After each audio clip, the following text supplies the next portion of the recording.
National Weather Service in Memphis has issued a severe thunderstorm warning for southeastern Poinsett County in eastern Arkansas, southwestern Mississippi County in eastern Arkansas, northern Crittenden County in eastern Arkansas, northeastern Cross County in eastern Arkansas, southwestern Tipton County in western Tennessee, northern Shelby County in western Tennessee, until 4:15 p.m. Central Daylight Time. At 3:22 p.m. Central Daylight Time, severe thunderstorms were located along a line extending from 9 miles southwest of Marktree to Earl, moving east at 50 miles per hour. Hazard, 60 miles per hour wind gusts. Source, radar indicated. Impact, expects damage to roofs, siding, and trees.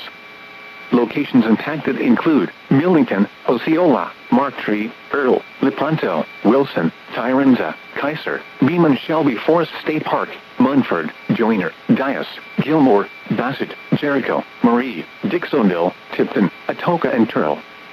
A tornado watch remains in effect until 8 p.m. Central Daylight Time for eastern Arkansas and western Tennessee. For your protection, move to an interior room on the lowest floor of a building. A tornado watch remains in effect until 8 p.m. Central Daylight Time for eastern Arkansas and western Tennessee. Repeating, a severe thunderstorm warning has been issued until 4:15 p.m. Central Daylight Time for the following counties in Arkansas: Crittenden, Cross, Mississippi, and Poinsett, and the following counties in Tennessee: Shelby and Tipton.